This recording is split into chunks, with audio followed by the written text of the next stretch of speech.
Lux presents Hollywood. The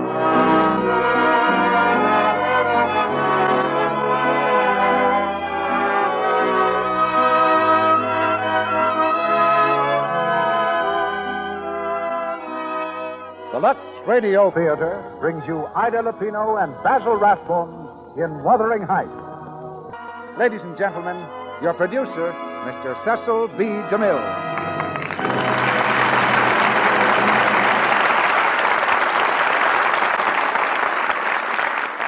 Greetings from Hollywood, ladies and gentlemen. And incidentally, it's good to be back in Hollywood. Like most travelers, I had a wonderful time on my trip across the country. And like all homebodies, I'm glad to be home. Especially glad when there's a play like Wuthering Heights to do, with stars like Ida Lupino and Basil Rathbone. For sheer drama and excitement, few stories can equal Wuthering Heights. It's a wild, tempestuous play, stormy as its locale in the bleak English moors. But through all that stormy atmosphere shines the clear light of one of the world's great love stories, the story of Kathy and Heathcliff. Kathy, the girl of distinguished family who had the world within her reach, and Heathcliff, strong-willed and proud, who had only Kathy. Emily Bronte's powerful story of Wuthering Heights has become an immortal classic, and Samuel Goldwyn did full justice to it in his fine motion picture. As Kathy in our radio production tonight, we present one of the finest young actresses on the screen, Ida Lupino, in one of the greatest emotional parts of all time. As Heathcliff, you'll hear one of the screen's finest actors, Basil Rathbone, in a part that only a fine actor should play. Last week, when I spoke to you from New York City, I told you how enthusiastically women from coast to coast had referred to both the Lux Radio Theater and the two products behind it, Lux Flakes and Lux Toilet Soap. Coming back, I heard the same story and more. I learned that people everywhere regard the Lux Radio Theater as a real American tradition, just as they consider our two products, Lux Flakes and Lux Toilet Soap, important to modern American living. I find that I've become a three-way personality. Some connect me with the Lux Radio Theater, some with pictures, and others, well, as one charming woman in New York said when my name was mentioned, DeMille. Oh, yes, Lux Toilet Soap. That and your magnificent response to Northwest Mounted Police would warm the cockles of any showman's heart. Now we present the story of Wuthering Heights, a story written a century ago, but as modern as tonight's newspaper. The curtain rises on the first act, starring Ida Lupino as Kathy and Basil Rathbone as Heathcliff.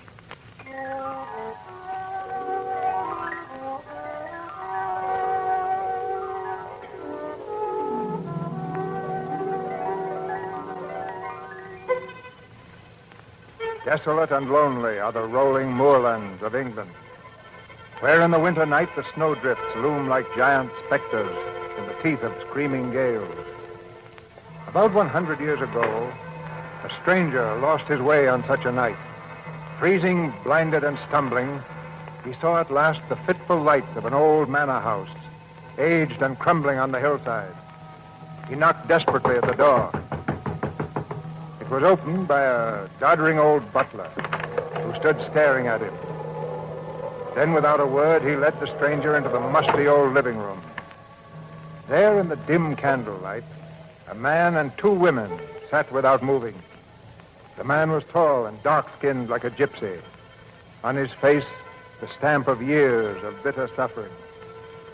At his feet, a dog growled ominously. At last, the man turned and spoke. Who are you? What do you want? My name's Lockwood. I've lost my way on the moors. Down, Wolf, down. Strangers have no business on the moors at this time of year, and no business here at any time. But I couldn't find the village. A man could die out there on a night like this. I'm afraid I'll have to stay until morning. Do as you please. I beg your pardon. I don't keep accommodations for visitors. You'll have to sleep with one of the servants. Heathcliff, you can't. He's our guest. Then suppose you attend to his comfort. Ellen, show the gentleman to the guest room, please. The guest room, mistress? Yes. There's no other place. Yes, mistress. This way. sir.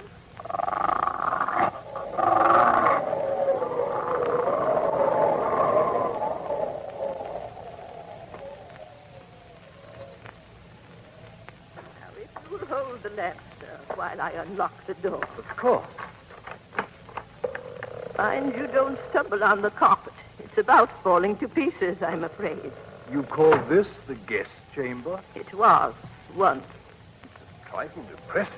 May I light a fire? No fire will burn in that grate, sir. The chimney's been clogged for years. Must have been a fine old house once. What's it called? This is Wuthering Heights, sir. And the tall chap downstairs with the piercing eyes. That'll be Master Heathcliff, sir. And the once lovely lady who looked at him with fear. That's his wife, Mistress Isabella. Well, good night, sir. And if you want anything, there's the bell rope. My name is Ellen. Thank you, Ellen. Good night. Good Lord. The window. The catch broke in the wind, sir. Stand back. I'll close it.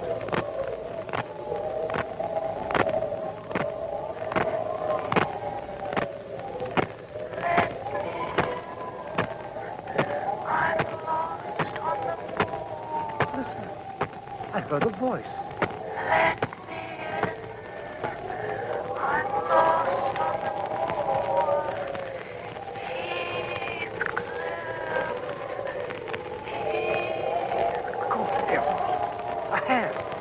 Cold hand grabbed my wrist. A hand. Didn't you hear the voice? A woman shouting she's lost on the moor.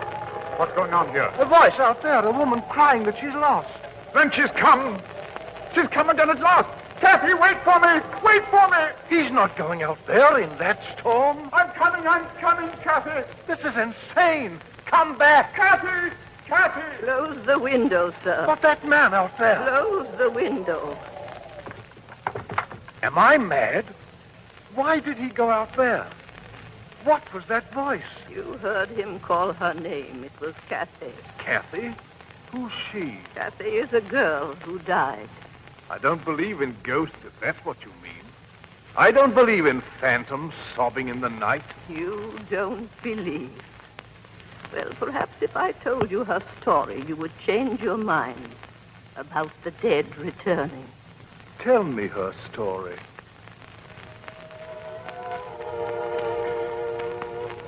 It all began the time I came to Wuthering Heights as a servant. That was 50 years ago in 1790. The place was different then. A sweet, well-kept estate. Mr. Earnshaw was master, a fine man who dearly loved his two children, Cathy and Hindley. One day, Mr. Earnshaw returned from Liverpool with a foundling boy he had picked up. A dark, savage-looking gypsy lad with the most dreadful marks of beatings on his back. Mr. Earnshaw called for me the moment he arrived. Give him a good scrubbing, Ellen, and put some of Hindley's clothes on him. Yes, sir. Come with me, lad. Don't touch me. Let me alone. Goodness. Now, son, Ellen won't hurt you. You're safe here. No one will ever beat you again, and you'll always have plenty to eat. Papa's come. Papa's come. Out of my way. Well, Hello, it's Father. Hindley and Kathy. Papa, who's that boy? Yes. Who is he, Father? Children, our little guest will pay us a visit for a time, as long as he wants a home here. He's dirty. Look at him. Kathy, don't make me ashamed of you. Hindley, he'll sleep in your room. In my room? I won't let him. He's a dirty gypsy. That will do, Hindley. You must learn to share things. Take charge of the boy, Ellen. And what will his name be, Mr. Earnshaw? His name? I think we'll call him Heathcliff. Yes, sir. Come, Heathcliff.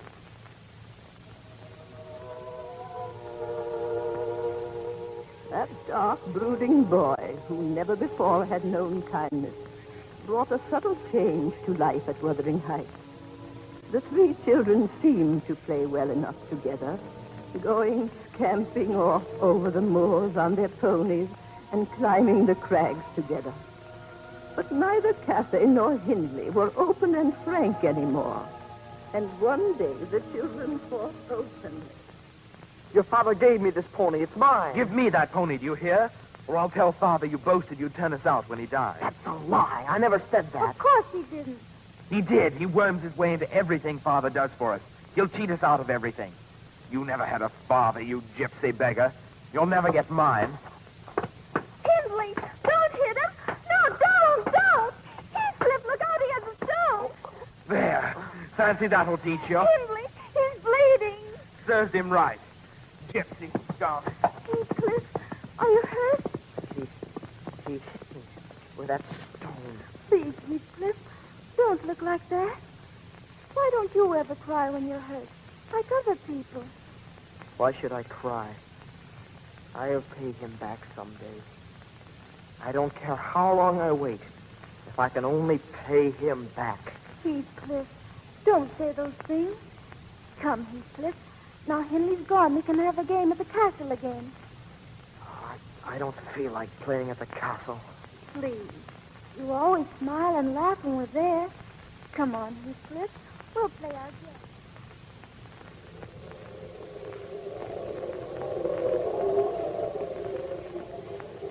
Don't frown so, Heathcliff. Sit here beside me on a stone, and we'll look out over the moors. This is our castle. Castle? Just Tennyson Crag, and you know it. It's not either. This is your castle, and you're a prince in disguise. Tell me about it again. It's all true. Cross my heart. Your father was Emperor of China, and your mother a Queen of India. You were kidnapped by wicked sailors and brought to England. Don't make fun of me, Kathy. I'm not making fun of you. You're really and truly prince, and I'm your slave. No. You're my queen, Kathy. And you'll always be my queen. I won't let anyone else make you his queen, do you hear? Yes, Heathcliff. Your queen.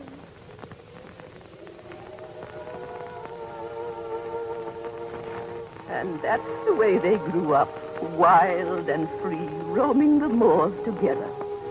But Hindley grew more and more jealous.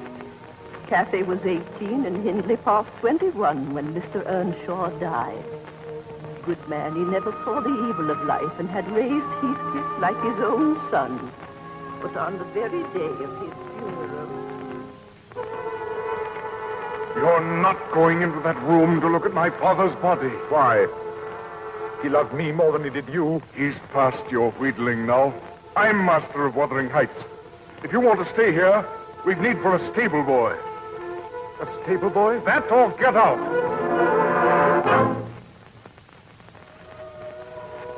And that's what he became. Heathcliff, who had lived under this roof as one of the family, was a stable boy. Well, give me a hand up to my saddle. Very well. Sir, you gypsy beggar. How many times must I tell you? Sir. That's better. By the time I come back in the morning, I want these stables scrubbed. Scrubbed, you understand? If they're not, I'll thrash you till my arm drops. Heathcliff. Yes, Cathay? Heathcliff, I heard him. How much longer are you going to stand this? I don't know what you mean. Look at you. Dirty and unkempt and in rags. Why aren't you a man? Why don't you run away? Run away? From you? You could come back rich and take me with you. Oh, why aren't you a prince like we said long ago? Why can't you rescue me, Heathcliff? Cathay, come away with me now. No. But where? Anywhere. You mean leave as we are? Live in haystacks? Steal our food? Oh, no, Heathcliff. No, that isn't what I want. You just want me to go off alone. Well, that won't do. I've stayed here since your father died, been beaten and cursed like a dog, abused and driven mad, just because I could be near you. And like a dog, I'll stay to the end. To the end. Yet Heathcliff did run away. The curses and insults were too much even for his great love, and so he disappeared. Cathay found a new world in her first introduction at Linton Manor, with Edgar Linton and his sister Isabella both Cathay's age. Music and laughter were there, shining eyes and dancing, and it was escape from Wuthering Heights. Edgar Linton fell madly in love with Kathy, and they were constantly together. And then, I remember so well. One evening, Edgar brought Kathy home in the pony cart. As quickly as I could, I tried to warn her. My hand down from the cart, Miss Kathy. Ellen. Oh, Ellen, we had the most marvelous time. Judge Linton had guests from Liverpool. Kathy, come here. Excuse me, Edgar. There's something wrong, Ellen. Heathcliff, Kathy. Heathcliff. When did he come? Last night. He talks so strange. Here he is now. Hello, Kathy. Heathcliff. Heathcliff, you said you'd stay away Why were you until... gone so long? I didn't expect to find you here. Why were you gone so long? Because I'd met the Lintons. Because I was at their house. Because I'd learned to dance and had a wonderful, delightful, fascinating time. Are you the stable boy? Would you mind putting my horse up for an hour? Yes. And you might wash your hands and comb your hair, Heathcliff, so I needn't be ashamed of you before a guest. And look after Mr. Linton's horse, please. Let him look after his own horse. Pleasant fellow. How can your brother allow such a beast of a gypsy stable boy to act like this? Beast of a gypsy stable boy. Of course. A roadside beggar giving himself airs of equality. What do you know about Heathcliff? Judging from this performance, all I need to know. He was my friend long before you. That blackguard? Blackguard or no, he belongs under our roof. And you'll speak well of him or get out. Kathy, are you out of your senses? Get out, I said. Or stop calling those I love names. Those you love? That stable boy? Yes. Kathy, what possesses you? Do you realize what you're saying? I'm saying I hate you. I hate the look of that milk-white face. I hate the touch of your soft, foolish hands. Some of that gypsy's evil soul has gotten into you, I think. Yes. Some of that beggar's dirt is on you. Yes, yes. Now get out. Get out, get out. Kathy! Kathy, please! Come back! Miss Kathy. Ellen, where is he? Where's Heathcliff? Tell me. He's across the moors, towards Penistone Crag. Oh, Heathcliff. Heathcliff.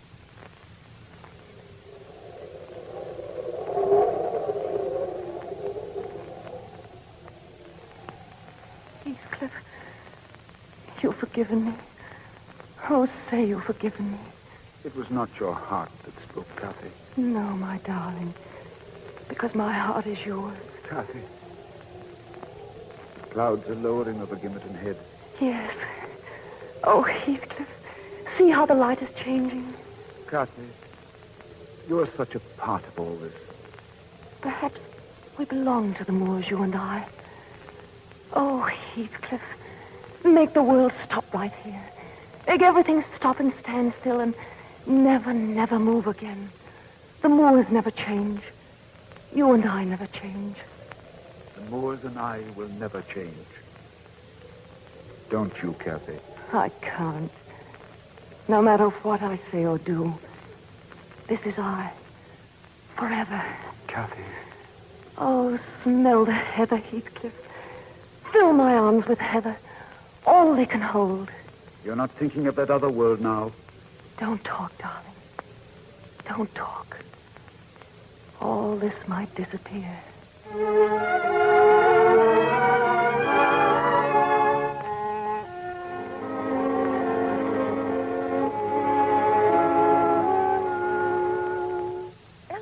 Ellen, hurry, please. My hair's not nearly fixed yet. Well, what is the matter? Supposing you're not ready when your Mr. Linton gets here. Any young man who comes sniveling back after the way you treated him. But why- Ellen, I sent my apologies to him, didn't I? Of course he'll come. Kathy, I can't believe this change in you. Why, just yesterday it seemed you were a stupid, harum-scarum child with dirty hands and a willful heart. Oh, that's my other nature, Ellen. I still have it. It used to fly around wild. But now I can coax it into a cage whenever I want to. Heathcliff, since when are you in the habit of entering my room? I want to talk to you. Get out, Ellen. I will not. I take orders Get out. from Miss... Now that we're so happily alone, may I know to what I owe this great honor? He's coming here again. Who? You know who I mean. That stupid fop, Linton. You're unbearable. Utterly unbearable. Why are you dressed in silk? Because gentlefolk dress for dinner. Why are you trying to win his puling flattery? I'm not a child anymore. You can't talk to me that way. I'm not talking to a child. I'm talking to Kathy. My Kathy. Oh. I'm your Kathy. Yes. And I'm to take orders from you. A dirty stable boy. allow you to select what dresses I shall wear, and bow humbly to your horrible, wretched tempers. Kathy, where is your heart? You had your chance to be something else. You left here once. Well, why didn't you stay away? Now let me alone. That's right. The dirty stable boy can't come near you lest he soil your dress. But who soils your heart? Who turns you into a cheap, vain, ambitious fool? Linton does. You let yourself be loved by him because you want to be a fine lady. Because it pleases your stupid, greedy vanity. Stop it. Thief or beggar is all you were born to be. Kneeling beside the road begging for favors. Not earning them, but whimpering for them with dirty hands. So that's all I am to you now. A pair of dirty hands. Well, have them there. Have them where they belong. How dare you? How dare you? No. It doesn't help to strike you.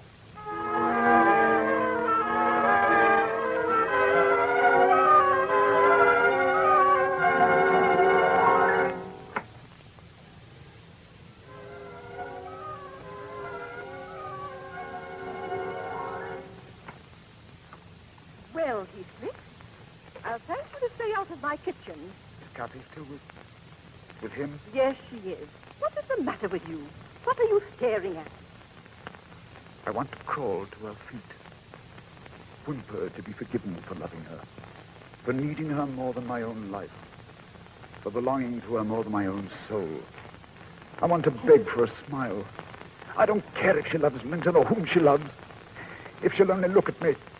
Say my name. Oh, Heathcliff, you... Ellen! She's coming now. Get out, Heathcliff. I'll wait outside the door. No, you can't. I want to be where I can see her, hear her. Oh, Heathcliff. Ellen, where are you?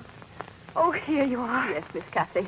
Has Mr. Linton gone? He just left. Oh, Ellen.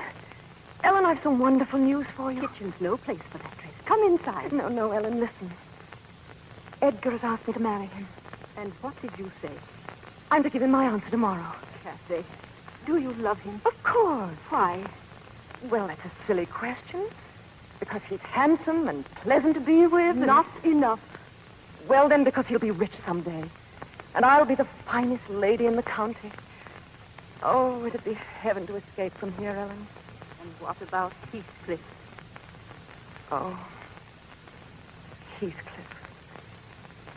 Ellen, he gets worse every day. It would degrade me to marry him. I wish he'd never come back. Ellen, what was that? I think... Oh, nothing. The wind, perhaps.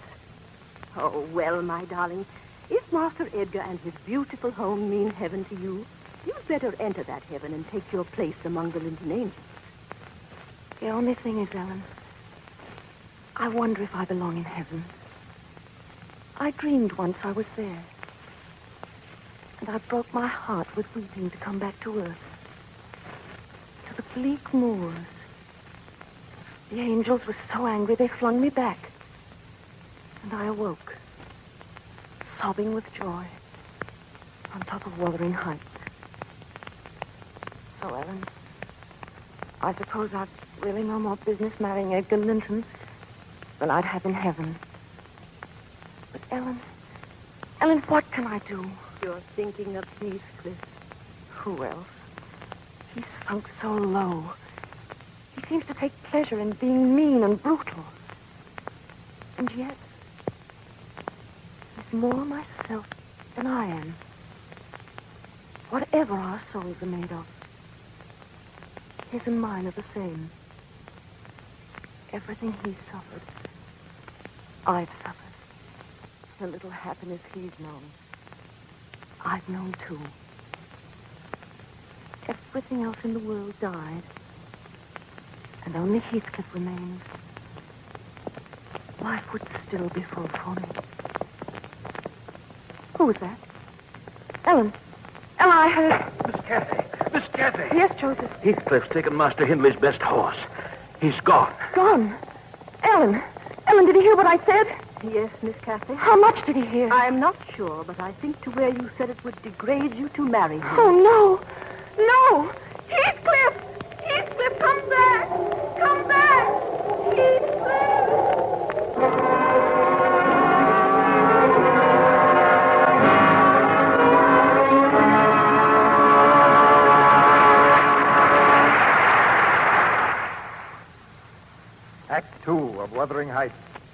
starring Ida Lupino as Kathy and Basil Rathbone as Heathcliff.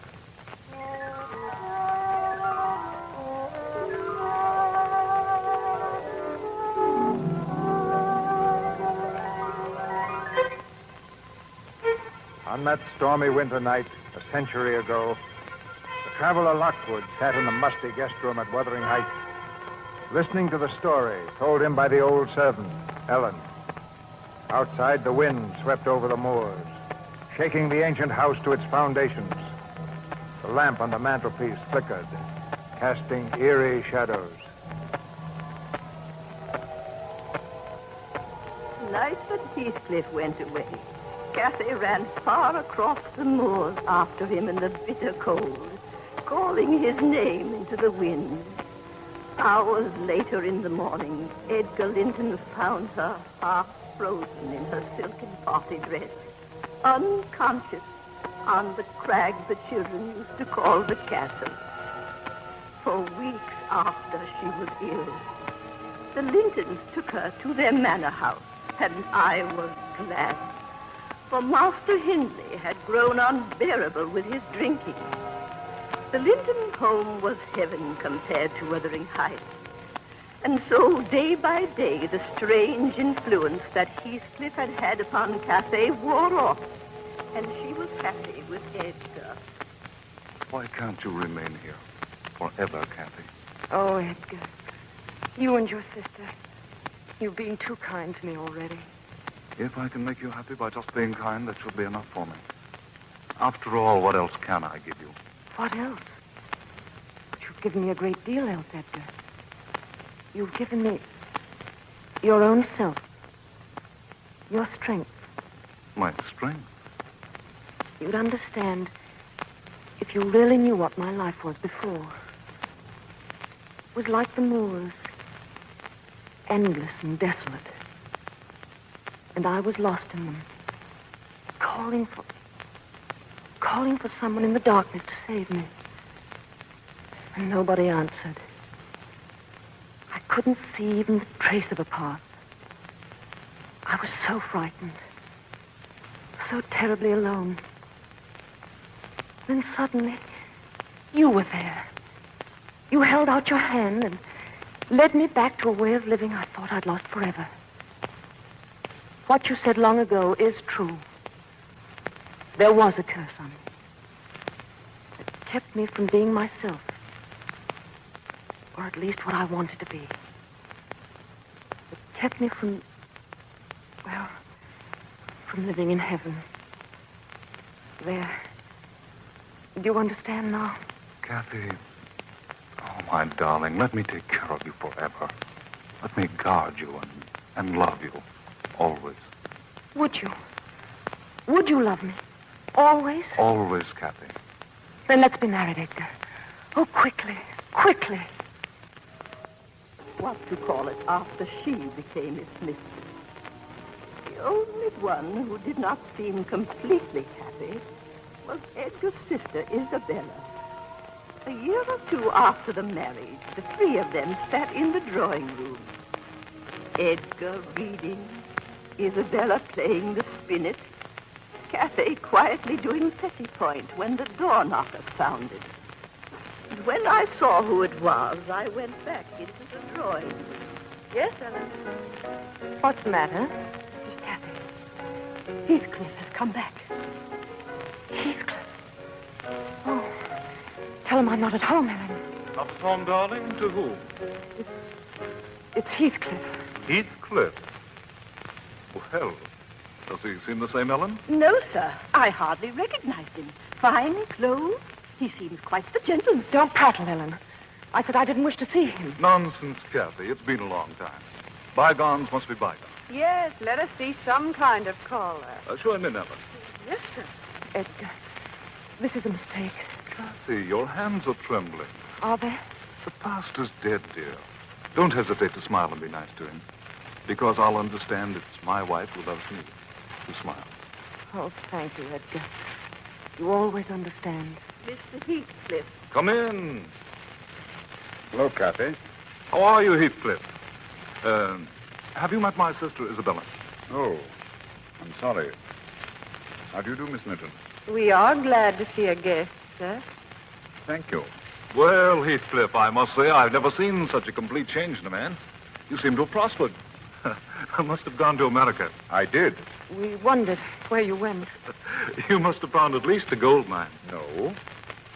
I merely remembered that my father was Emperor of China and my mother a Queen of India. I beg your pardon. So I claimed my inheritance. Kathy will understand. It's an old joke between us. I see. Staying long in the neighborhood? I'm staying the rest of my life. Really? I've just bought the horses, the cattle and the moors belonging to the estate known as Wuthering Heights. Oh, no. You mean Kathy's brother Hindley sold out? Yes, but he doesn't know it yet. I imagine it will be a shock when Hindley discovers his gambling and liquor debts were paid up for him by his former stable boy. Heathcliff. Heathcliff, you can't have done that. That's as underhanded a piece of work as I've ever heard of. If I'd known Hindley was in such financial straits, that his holdings were being stolen by a stranger... May I remind you, Mr. Edgar Linton, that I'm not a stranger? I am merely a neighbor. Now I'll say good night. Wait, Heathcliff. Well? I want you to know that we sometimes have friends who come here as guests. Edgar and I. You're welcome to come, too. But not with the old scowl on your face. Or the old bitterness in your heart. Thank you, my old friend Kathy, for the warning. Oh, I just remembered I forgot to congratulate you on your marriage. I've often thought about it, I assure you. May I now express my delight? Good night. Edgar, I think you behaved abominably. What? And you too, Kathy. What in thunder do you mean? You could at least have been civil. You dismissed him as if he'd been a servant. Do you consider him anything else? Oh, I find he's grown fascinating and distinguished. Really, Isabella? I hope I misunderstand. Well, you don't. We see all too few people. And I, for one, shan't be rude if he ever calls again. Oh, Edgar. I greatly dread what the future will bring. Nonsense, darling. I tell you, the past is dead.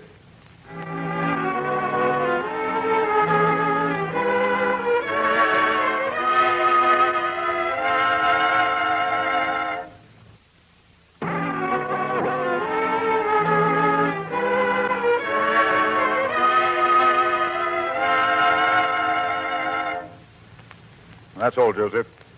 I'll occupy the master bedroom. Yes, sir. You will stay on, of course. Thank you, sir. Shall I pack Master Hindley's things? No. Just move them out of the master's bedroom. He will remain under this roof. Master Hindley, sir? Yes. He gave me a roof once when I needed it. I take it he's drinking a great deal. Yes, sir. Though Dr. Kenneth has ordered him not to. Give him all the drink he wants.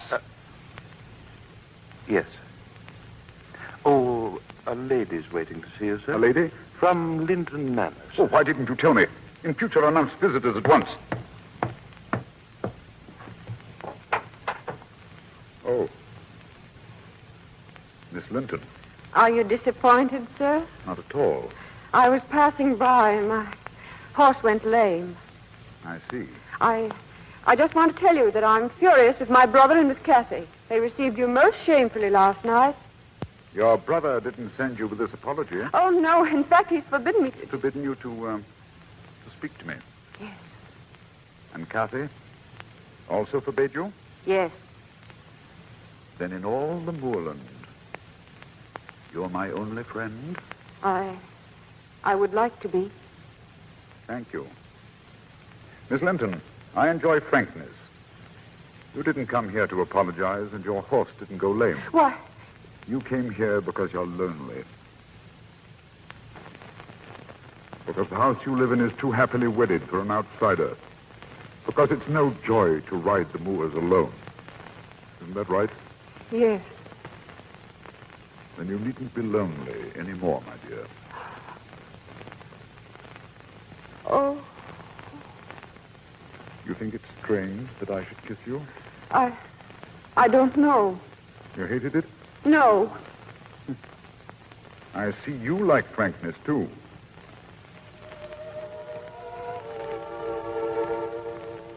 The same strange power that Heathcliff had held over Kathy He seemed to hold over Isabella, too. Against her brother's wishes, she came often to Wuthering Heights, and she was seen many times with Heathcliff riding across the moor. Then one night there was a party at Linton Manor. Heathcliff had not been invited, but he came as Isabella's guest. He danced every dance with her, but his looks were all for Cathay, dark, brooding looks, until the guests grew uncomfortable and left before the evening had well begun. Later that night, Cathay went to Isabella's room. Isabella, may I come in? If you wish. You getting ready for bed? Yes. Wasn't it a lovely dance tonight? Though I think you could have been more gracious to my guests. Isabella, may I speak to you for a moment? Well?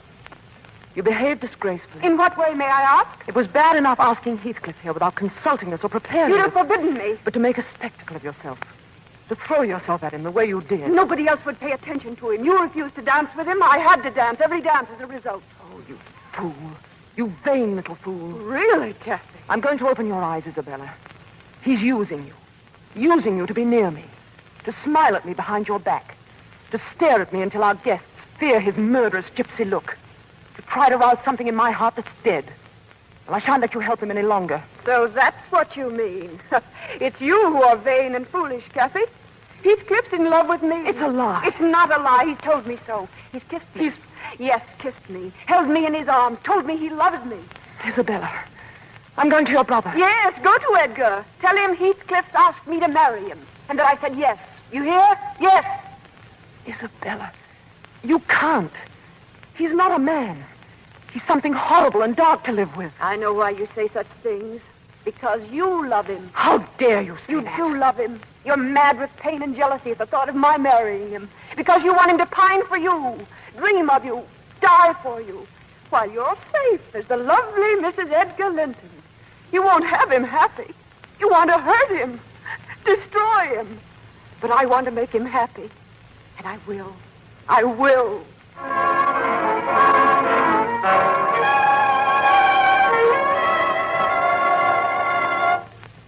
Sit down, Kathy. I won't say I'm not surprised to see you. Does Edgar know?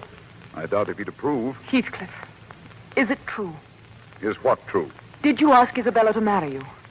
Did you? Ha ha. Oh, Heathcliff, you mustn't do this villainous thing. She's never harmed you. No, but you have harmed me. Then punish me. That's what I intend to do. I don't understand. Every moment I hold her in my arms, when I kiss her, when I promise her life and happiness, you'll be punished. You'd marry her. To do that? Yes, to teach you the ways of pain and the hell I'm in. Heathcliff, this is worse than I thought.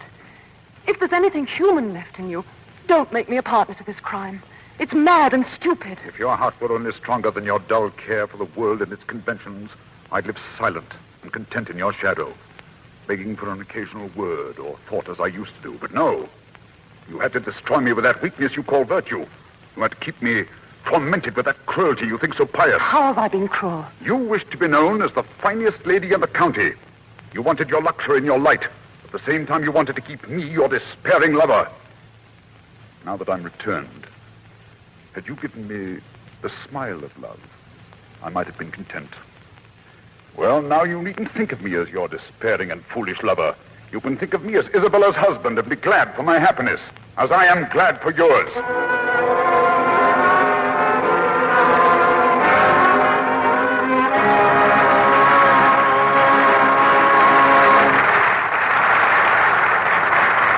Curtain rises on the third act of Wuthering Heights.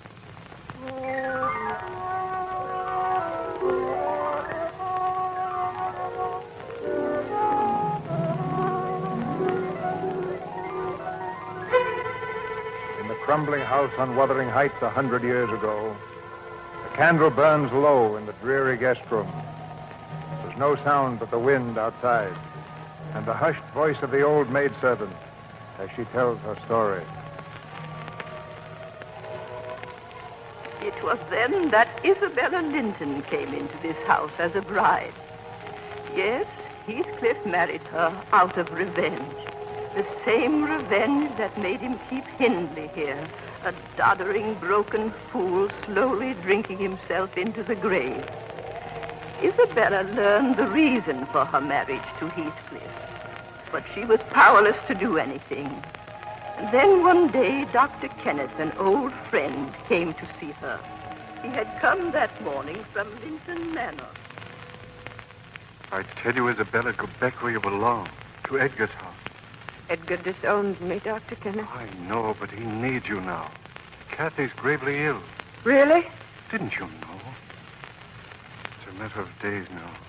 Perhaps hours. She can't be dying. Fever. Inflammation of the lungs. This intense cold and something else. Something else? Yes. I'd call it the will to die. If Kathy dies, I might begin to live. Isabella. Begin to live. In this house with Heathcliff, nothing can live. No, Henley. Nothing but hate. Goodbye. So you think you'll begin to live when Kathy dies? Well, you won't. Hindley, what is it? This house. I can feel the hate within it like a crushing weight. Of course you can. And you. He hates you even more than he does me. Stop it. He loathes you. Every time you kiss him, his heart breaks with rage that it's not Kathy. Isabella, why don't you do what I've been too weak to do? Kill him. Don't talk to me. Get away. Kill him. Kill him while there's still time to save your immortal soul. Well, Hindley, remarkable. Heathcliff. Really, Hindley, the first coherent speech I've heard from you in weeks. Heathcliff, please don't. I tried to stop him. Thank you, my dear wife. Your loyalty is touching. Your curses will come home to feed on your own heart. Every agony you've given will return. Laugh now, Heathcliff. There's no laughter in hell. Heathcliff, why do you have him here? I can't breathe with him in this house.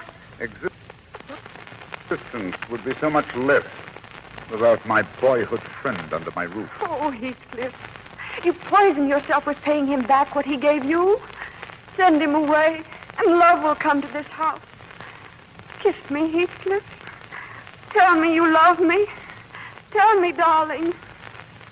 Why isn't there the smell of heather in your hair? Oh, Heathcliff, let me come near you, please. You're not black and horrible as they say.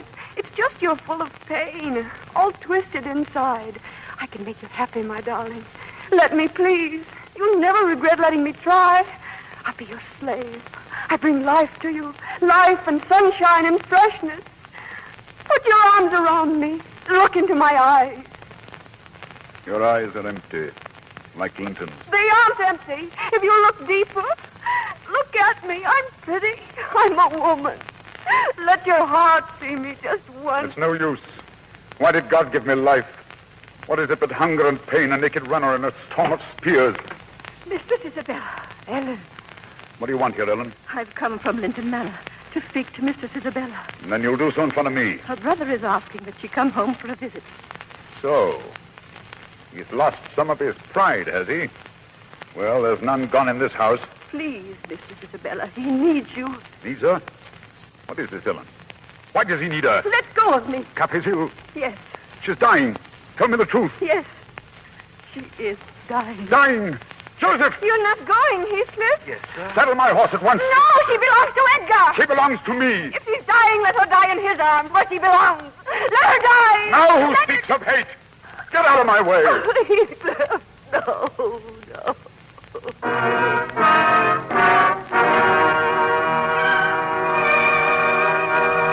And there was a murmur from the height, a faraway and wild, heartbroken moan.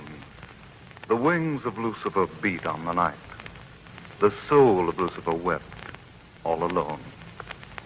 Shall I read some more, darling? No, Edgar. Will you open the window? Won't it be too cold? Please. Of course, darling. Oh. Now I can smell the heather. Edgar, isn't there a south wind? Isn't the snow almost gone? Yes. Quite gone. Edgar, will you get me something? Anything you wish, my darling. Some heather. There's a beautiful patch near the castle. Will you get it from there, Edgar? What castle, Kathy? The castle on the moors, of course. Bring me some from there, Edgar. You're in a fever, dear. There is no castle on the moors. There is. There is. On the little hill beyond Wuthering Heights. You mean Penistone Crag? Yes. Yes, please go. But why do you call it a castle? Because I was a queen there once. Will you bring me the heather, darling? Yes. If you rest while I'm gone and sleep. You're so kind. So good. Oh, my darling. You made me the finest lady in the county. Such lovely clothes. I've always adored that velvet dress most. Wasn't it a wonderful dress, Edgar? Wonderful when you wore it. And you'll wear it again soon, my Kathy. Go now, please. Get me the heather so I can have it on my pillow. Sleep, my darling. I'll be back with the flower you want.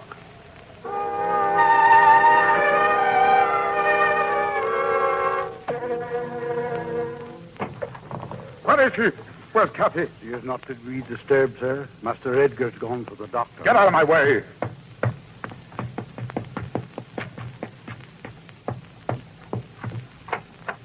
Kathy.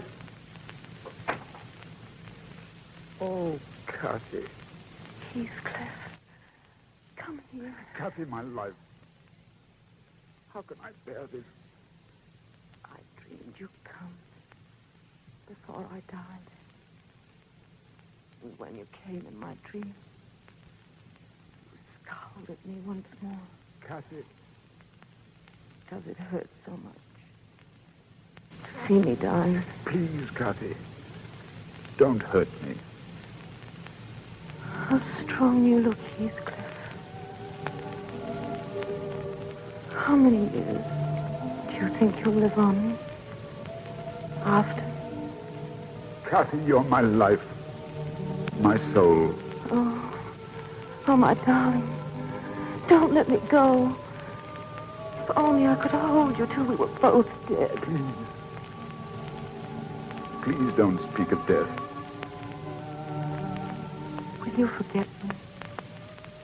And be happy when I'm in the earth? Never. Will you say, this is the grave of Catherine Earnshaw? I loved her long ago and wept to lose her. But all is past. I could as soon forget you as my own life. If you die, Kathy, if you die, there will be no peace for me, ever. Poor Heathcliff. I want to die. To escape. Why did you betray your heart? Kathy, you killed yourself. Shh, my darling. Hold me. Just hold me. No, I'll not comfort you. You deserve this. Oh, Heathcliff, don't break my heart. I never broke your heart, Kathy. You broke it. My tears don't love you, Kathy. They blight and damn you. You loved me. What right had you to throw away my love for that poor fancy thing you felt for him? I found out, Heathcliff. Misery and death and all evil could never have parted us. You did that alone, Kathy. You wandered off like a greedy child to break your own heart and mine. I know, Heathcliff. Forgive me. Oh, Kathy. Your wasted hands. Why didn't someone tell me? I forgive you for what you've done. I love you. I love my murderer. Heathcliff, carry me to the window. Let me look at the moors with you once more. Oh, my darling. Once more. Yes. Yes.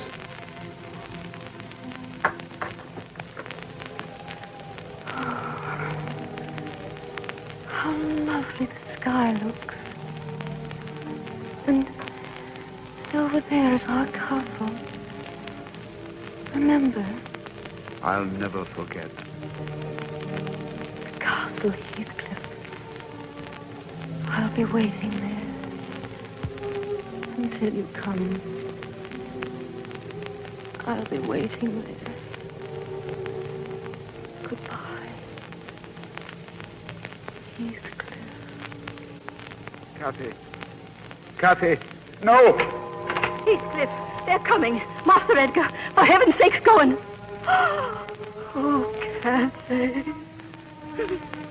You are dead, Kathy. May your soul hear this before I go. May you not rest so long as I live on. I kill you. Then haunt me. Be with me always. Take any form you wish. Only don't leave me where I can't find you. I can't live without my life. I can't live without my soul.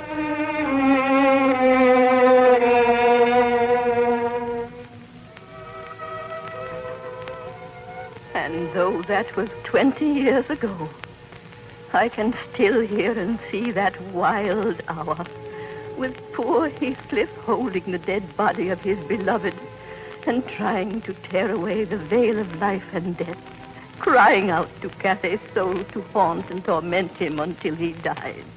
Then the strange hand that gripped my wrist last night, the strange voice that called to me was Cathy, and Heathcliff went to follow her into the storm. It wasn't Cathy herself, but her love, Cathy's love, stronger than time, sobbing for its unlived days. Who's there? It's Dr. Kenneth. Open the door. Dr. Kenneth, what's the matter?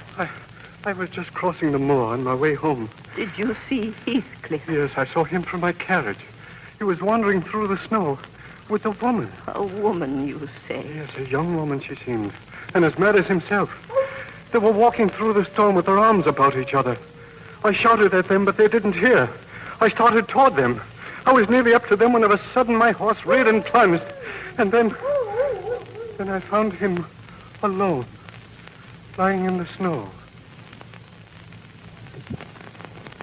Heathcliff was dead. Dead? By the castle? By the Penistone Crag? Yes. However did you know?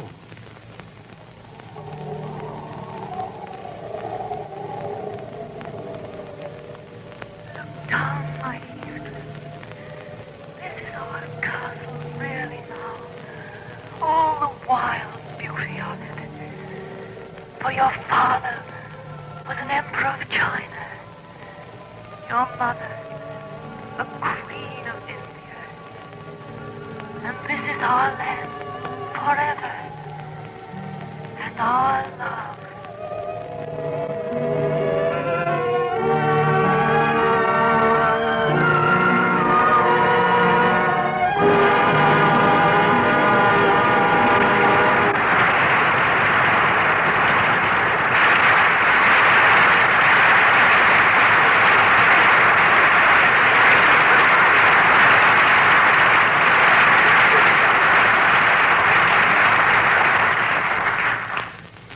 Curtain falls on the timeless love story of Cathy and Heathcliff, and Wuthering Heights fades into the past. But we'll return to the present and bring back Ida Lupino and Basil Rathbone for a hail and farewell. Oh, but not a farewell to the story of Wuthering Heights, Mr. DeMille. I don't think the world will ever let it die. Well said, Ida. And to play in it is one of the unforgettable experiences of an actor's life. Do you know, C.B., I have still another reason to be grateful for the privilege of being your Heathcliff tonight. Another reason? It strikes me I'm the one who should be grateful to you. No, C.B., I'm delighted to play a part that isn't all villain for a change. Why, Basil, I didn't know you felt that way about villains. You must remember that, Mr. DeMille. Oh, by the way, I listened in last week and discovered you were in New York. What's the report on Broadway? Well, Broadway is just as busy as Hollywood, Ida. I had a kind of busman's holiday going to the theater. Well, that may not be a holiday, but it's a very good way to find plays for the Lux Radio Theater. And now, before we leave the stage, I'd like to tell the audience just one thing about Lux Soap that's from my own experience. Lux Soap is the gentlest complexion care I've found anywhere. I've used it ever since I came to Hollywood. I like it better all the time. That enthusiasm for Lux Soap must be contagious, Ida. Everywhere I went, I found it had plenty of friends. What about next Monday night, C.B.? Next Monday night, Basil, we're going to present a play that was a great success on the screen. Nothing Sacred. And our stars will be Douglas Fairbanks, Jr. and Joan Bennett. You'll hear Joan Bennett as a girl who becomes a national heroine overnight. And Douglas Fairbanks, Jr. as the reporter who made her famous. Nothing Sacred is a romantic comedy with a surprise twist. And behind it all is a warm human story. I know you'll enjoy next Monday night. Oh, yes, I saw the picture. With Joan Bennett and Douglas Fairbanks, Jr. in the cast, I think you'll have a great radio play, Mr. DeMille. I'm certainly going to listen. Good night. Good night.